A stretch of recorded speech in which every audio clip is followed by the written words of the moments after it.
Hi, George here, and welcome to episode 2 of Target Suite's Gun Stuff for Newbies. And if you've ever wondered about the terms double action and single action in relation to a semi-auto pistol like this Sig 1911 or any of these here, we're going to talk about it in today's video, so I hope you'll stay tuned.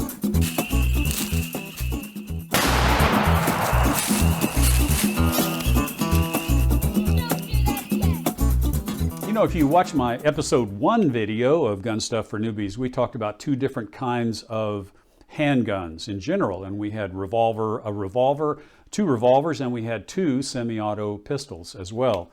And I mentioned that there were 2 kinds of revolvers.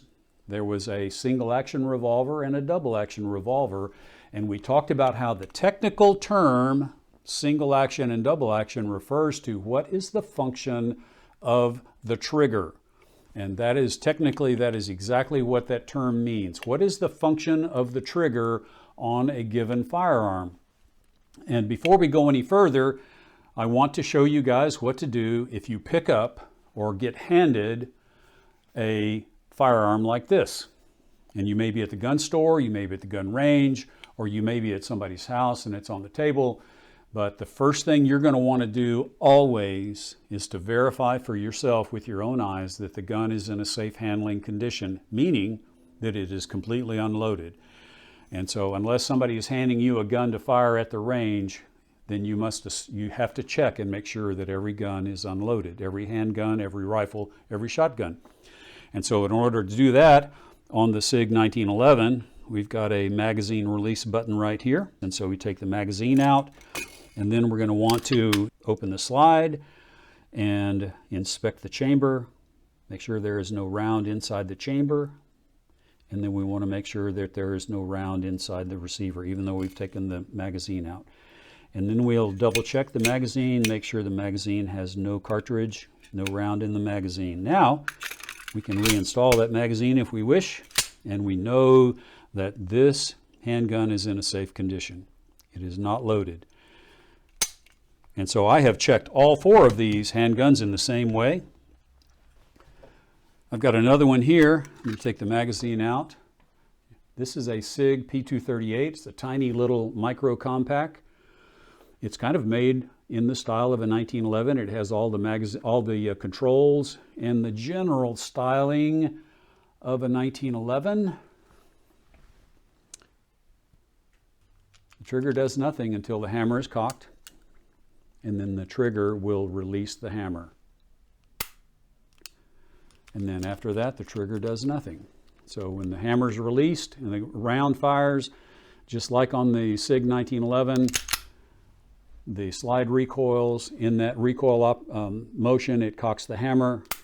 Now the trigger can fire again.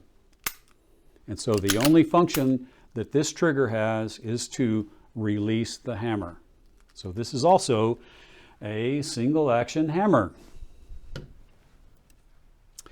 Now let's talk about a double action semi-auto, and this one is actually double action single action. In other words, has a double action function and it also has a single action function. This is a Springfield XDE, and if I pull the trigger on this guy, the hammer cocks and the hammer is released. And so in this case, the trigger has 2 functions. One, it is cocking the hammer, and it is releasing the hammer to fire. Double action, 2 functions. Now, if you load your handgun like this, if it's loaded, has a round in the chamber, this particular model has a safety, and so you can carry it in this condition. It's loaded, round in the chamber, and safety is on. So if you're ready to fire, you take the safety off, you pull the trigger, pow, and under recoil, the hammer is cocked. And now, when I release the trigger, you'll hear it reset. Short action of reset. Now, when I pull the trigger, the only thing the trigger does is release the hammer. Recoil cocks the hammer. I reset the trigger by releasing the trigger. That click you hear is the reset moment. And now just a slight pull of the hammer, of the trigger, releases the hammer. And so that's why this guy is a double action / single action handgun because it works both ways. On the first shot, the trigger pull cocks the hammer and releases the hammer.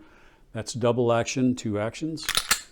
Under recoil, the hammer is cocked. Now the second shot is a slight, you have to reset, and then a slight pull of the trigger, and the hammer falls.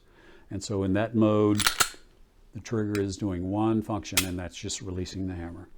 So that's double action, single action. And some handguns are double action only. And that's this guy right here. And this is a Walther Ppx. Okay, it's a really neat handgun. It's really inexpensive. Made in Germany by Walther. And this is a double action only pistol. In other words, the trigger serves 2 functions always. And so let me demonstrate this. The hammer is in, right now, is in a preset or pre-cocked position.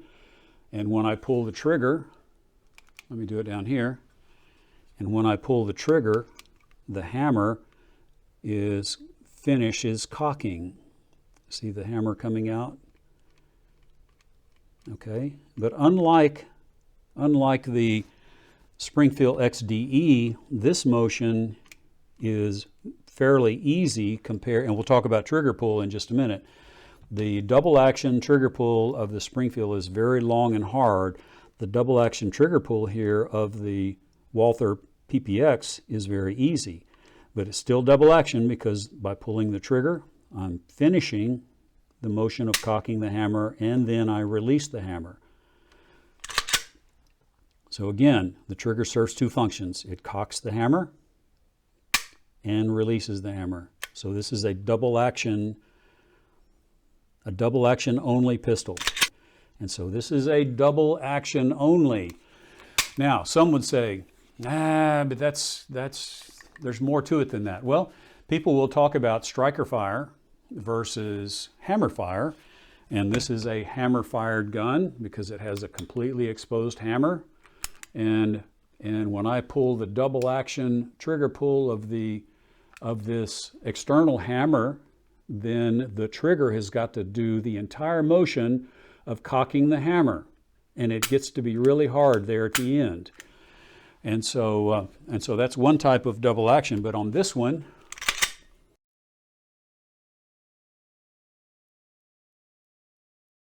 the hammer has got to be finally cocked by the trigger.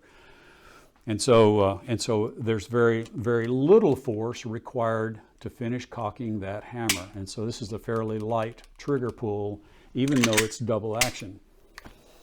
And so there you have double action only, double action, single action, and single action. It makes me want to scratch my head just thinking about all of that.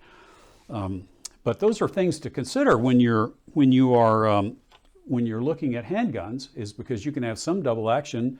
You can have some double action handguns that are really long and hard to pull, and you can have some double action handguns that are very easy to pull. And so I thought I would show you the difference here, because on these I can really demonstrate the difference in 2 different kinds of double action trigger pulls. And so let's take the Springfield XDE. I've got a trigger pull gauge. I've been wanting to get one of these for a long time, and so now we have one. And so I'm going to do the double action. I'm going to do the double action trigger pull on the Springfield XDE. Let's see what it is.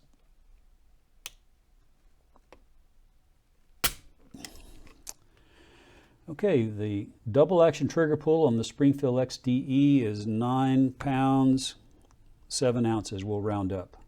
9 pounds, 7 ounces for the double action trigger pull on the Springfield XDE. Now let's first of all, let's try the double action trigger pull on the Walther Ppx. Okay, here we go. Double action trigger pull on the Walther Ppx.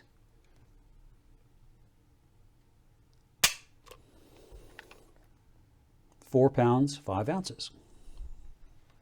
And so there's a big, big difference between the double action trigger pull of this guy and this guy. And so you have to be aware of that if you're shopping. You just can't think that all double actions are the same because there are different functions. Now let's try the trigger pull on this 1911. All right, so with that depressed, let's reset.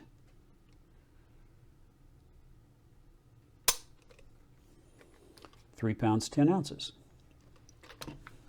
It's a very nice single action trigger pull on the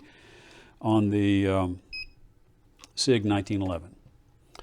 So there are three different kinds of double action, double action only, double action single action, and a single action only. Three different kinds of pistols. Now I want to cover one other safety item. If a gun is not loaded, it's not going to hurt anybody. And if a gun is never pointed in the wrong direction, it's not going to hurt anybody or anything either. And so we covered unloading a handgun, but even in the process of unloading a handgun, we can violate the number one safety rule that there is, and that is to never, we call it, you might say, point the gun at something you don't want to destroy. Well, that term means different things to different people, but I'm going to turn down the lights here, I'm going to reset up here, I'm going to turn down the lights, and I'm going to demonstrate how easy it is to point at something that you don't want to destroy. Okay, in order to demonstrate this, I actually picked up this Boresighter from Sightmark, and what I like about this is it just attaches to the end of a barrel, and it depends on the fact that the end of the barrel is going to be, the plane of the end of the barrel is going to be perpendicular to the bore, and so then you just put it on there like that. It attaches magnetically to the bore. You turn it on, and the laser turns on. And so what I'm going to do now, let me turn the lights back off. And here we go.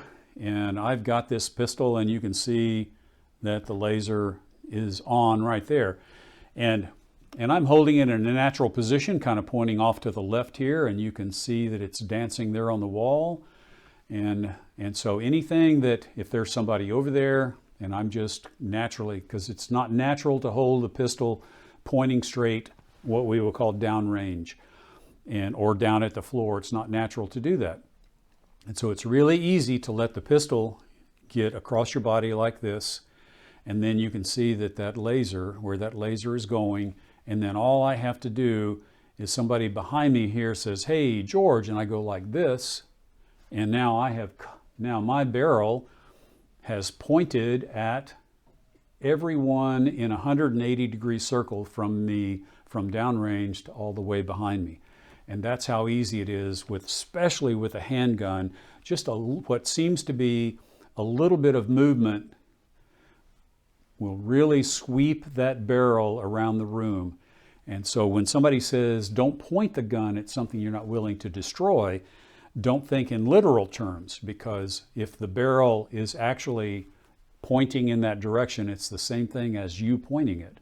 And so you have to be very careful with muzzle discipline. That's the first order of business, or first or second order of business, depending on how you prioritize things. But muzzle discipline is crucial. And so when somebody says don't point the gun at something you don't want to destroy, don't think literally as in pointing the gun, because in your hand that gun can go in a lot of different places without you thinking, especially if you're looking at, a firearm, and you can see how that barrel is going all kinds of places, the direction of the barrel. So anyway, just a little something there to leave you with. And in next week's video, I think we're going to talk about, let me turn this guy off. And in next week's video, we're going to talk about the confusion of cartridge designations. I won't be able to cover them all, but I'll certainly cover the big ones. So I hope to see you then in that next video.